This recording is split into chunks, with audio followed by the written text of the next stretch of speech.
Hello and welcome to my new video here on YouTube. You're watching the channel from Starfishfinance, and here we talk about money. If you do not invest, you will become poorer. That sounds a bit provocative. Why should I become poorer if I don't invest my money? After all, my amount on the bank account remains constant if I don't do anything with it. But this is exactly where there is a big information deficit. Hardly anyone has understood the self-reinforcing power of inflation. However, this is the reason why we lose money if we do not invest, and why we are sure to increase our money in the long term if we invest in the financial markets. But Starfish Finance, what is inflation? Inflation is often falsely referred to as the rate of price increase. The price increase is only the indirect effect of inflation. The term inflation comes from the Latin inflare and means to inflate. It refers to the money supply that is controlled by central banks. The consequence of a constantly growing money supply is a constant increase in prices, hence a loss of purchasing power for the population. This means that as long as you leave your money interest-free, you lose purchasing power and become poorer and poorer. Let's do an example. Imagine you have $10,000 on your bank account. Then we assume an inflation rate of 2.5% per year, which leaves you with only $8,810 equivalent after 5 years. So you would have lost almost $1,200. Maybe you would scream, who stole my money? The Federal Reserve has caused your wallet to shrink by expanding the money supply by 2.5% inflation per year. If we would even assume a 3% inflation rate and a 20 years time horizon, there would only be $6,454 left.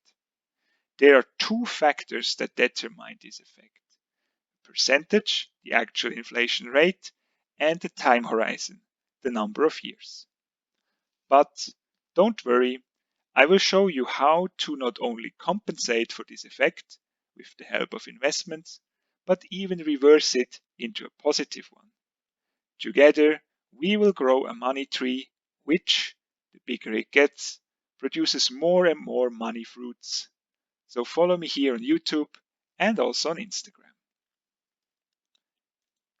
Today, I know that the current monetary system, there is no way around a steady expansion of the money supply. In technical jargon, our economic order is described as an interest-bearing debt money system. This is a system in which money can only be created by means of interest-bearing loans from a central or private bank. This leads to a globally unchecked debt spiral, which is balanced on the other side by credit balances in the same amount. The largest global debtors are the states and hence their inhabitants. Since no country in the world is able to repay its national debt, the only way to avoid sovereign default is to constantly take out new loans. Consequently, central banks and states have an interest in constant inflation for several reasons. Inflation lowers the relative government debt. The price increase triggered by inflation means that people prefer to consume today rather than tomorrow. And more consumption stimulates economic growth and hence creates jobs. This in turn favors the re-election of the current ruling party. This shows that the consequences of inflation are particularly dramatic for consumers whose consumption share is relatively high compared to their income. On the other hand side, investors actually benefit from the expansion of the money supply, a fact that is hardly known. In general, the stock market has almost always recorded gains over the last 20 years, no matter how dramatic a crisis was. In my view, this can be explained by the central bank's expansion of the money supply. If the money that has been pumped into the market since the financial crisis were to arrive in the real economy, we would have had hyperinflation for a long time. So the question is, where does the money go that the central banks have been pumping into the markets? Most of the money supply generated flows into the financial markets. The real price increase can be observed there. In technical jargon, this is known as asset price inflation. These include securities such as shares, index funds, and ETFs. With one small difference, the price increase of assets is a positive thing for the owner.